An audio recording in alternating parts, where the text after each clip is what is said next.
यशोदा मैया देवकी सुभद्रा मिलने गई तो रानियां जो भगवान की थी 16,108 वो सब बड़ी प्रसन्न भई। सासू माँ आई तो बड़ा स्वागत किया, प्रणाम किया, विराजमान करवाया। 2-3 दिन तक जब बीत गए तो रानियों ने, जो रानियां थी 16,108, उसमें 8 पट रानियां थी।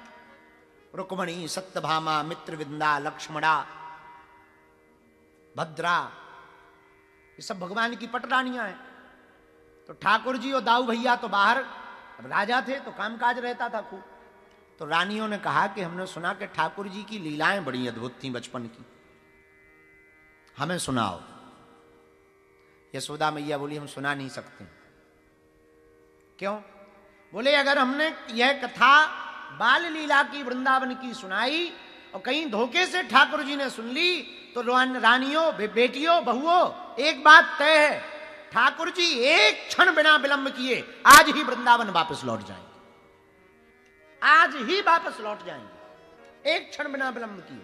इसलिए हम ये कथा नहीं सुना सकते, वो बातें नहीं सुना सकते, वो ब्रज का प्रेम नहीं सुना सकते। तो रानियां बोली आप चिंता मत करो, सुनना तो हमें है माता जी, सुनना तो है, चाहे जो हो जाए, दरवाजा बंद कर दो।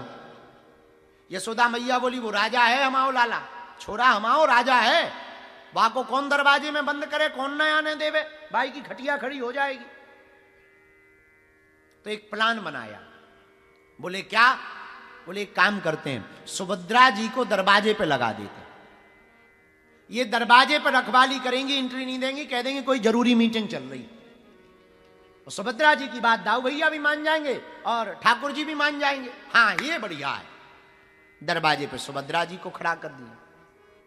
अब यशोदा मैया ठाकुर जी की मधुर मधुर बाल लीलाओं को सुनाने लगी। आहा, वो ब्रज की लीलाएं, वो यमुना का किनारा, वो बंसीवट, वो गोवर्धन की लीला, वो अघासुर बकासुर का मारना, वो पूतना का उद्धार करना, तृणावर्त का उद्धार करना, वो ब्रजांगनाओं पर कृपा करना, वो नंद बाबा को वरुण देव से छुड़ा कर लाना, वो 7 दिन तक गोवर्धन पर्वत को धारण करना, वो बंसी का बजाना, वो गोपियों के प्रति स्नेहत्व प्रकट करना, वो मां के हाथ से मक्खन खाना। एक एक लीला को यशोदा मैया सुनाने लगी और ज्यों सुना में सोई आंखें बंद हो गई और इतनी डूब गई कि रानियों को भी खबर नहीं रहा। वो भी सब आंख बंद करके एकदम देख रही हैं। जो जो यशोदा मैया बोलती जा रही वो आंख बंद करके एकदम देख रही। उधर दरवाजे पर खड़ी सुभद्रा जी को भी नहीं रहा गया।